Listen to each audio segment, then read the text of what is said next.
Je peux résumer les préoccupations en deux catégories. Ce que j'appelle financement de la paix.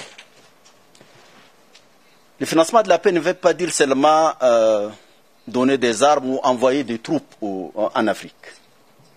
C'est essentiellement consolider la gouvernance, la justice, l'administration.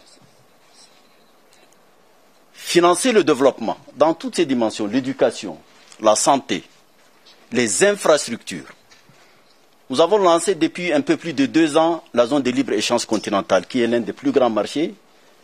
L'Afrique fait quand même 30 millions de kilomètres carrés, 1,3 milliard d'habitants. Mais connecter les pays, connecter les différentes régions est un réel problème. Donc il y a un enclavement à l'intérieur du continent, et pour pouvoir commercer, aller et venir, il faut nécessairement des infrastructures. L'une des priorités du continent, ce sont les infrastructures. L'une des priorités du continent, c'est l'énergie. Ça, ce sont des questions clés.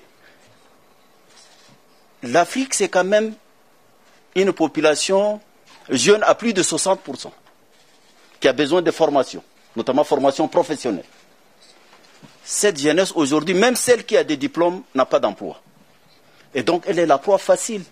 En même temps, vous savez que malheureusement, le continent est devenu un lieu de prédilection aujourd'hui du terrorisme et de l'intégrisme violent. Partez de la Libye jusqu'au Mozambique, passant par le Sahel, le bassin du lac Tchad, la Corne de l'Afrique, les grands lacs. Tout ça, ces zones-là sont totalement infectées. Si au départ, les combattants, les idéologues étaient venus d'ailleurs, même les financiers étaient venus d'ailleurs, maintenant ils recrutent sur place. Ils recrutent sur place. Et donc, le phénomène est extrêmement grave. C'est pour cela qu'en discutant avec nos amis européens, je pense qu'il y a une nécessité d'évaluer tout ce qui se passe en Afrique. L'Union européenne a financé pour 2,5 milliards d'euros des opérations de paix dans le continent africain. Ça, c'est quand même quelque chose de remarquable. Les Nations Unies, avec le maintien de la paix depuis plus de 60 ans, je ne cite pas les pays, mais des missions qui ont continué pendant 60 ans. Il nous faut évaluer également le peacekeeping, le maintien de la paix dans ce continent africain. Donc il y a une nécessité vraiment absolue aujourd'hui de regarder les choses en face et d'agir conséquemment. Nous avions abordé ces questions. Les États africains sont prêts à mobiliser des hommes. Ils l'ont fait. Le Rwanda l'a fait. Le Tchad l'a fait au Mali. La force mixte multinationale, ce sont les États du bassin du lac Tchad. Le G5 Sahel, ce sont les 5 États du Sahel. La MISOM, même la SADC a mobilisé des gens pour le Mozambique. Il est possible de mobiliser des hommes. Nous avons également dans notre architecture à l'Union africaine des forces en attente, des brigades par région. Je crois qu'il faut qu'on inverse la démarche. Et je crois que nous sommes en train de réfléchir ensemble et nous avons, je crois, un terrain sur lequel il faut procéder autrement. Nos amis, nos partenaires peuvent nous aider à renforcer les capacités des forces africaines. Il n'est pas question, à mon avis, que des militaires français ou allemands ou danois aillent mourir en Afrique.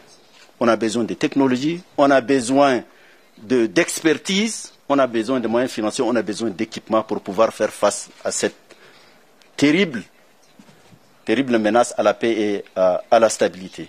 Voilà des questions sur lesquelles je crois que même si nous avons quelques divergences sur les questions des brevets, je crois que nous avons convenu, les deux commissions, à y travailler. La pandémie de la Covid-19 a fait monter en surface la fragilité des systèmes de santé publique dans le continent africain. Avec 1,3 milliard d'habitants, on ne peut pas attendre d'importer des vaccins. Je crois que ça, c'est quelque chose qui... Nous avons mis en place une agence africaine de médicaments qui vient de naître. Nous avons Africa CDC qui travaille sur les questions des pandémies. Donc nous avons des instruments et je crois qu'avec le soutien de nos amis, progressivement, il faut que ces questions-là soient gérées sur le plan local. En résumé, je dirais que c'est l'un des sommets. Moi, j'ai pris part, de par mes fonctions anciennes et maintenant, à 4 sommets. Les 4 derniers sommets, Union africaine, Union européenne, je pense que c'est le seul pendant lequel nous avons discuté autrement et nous avons discuté franchement.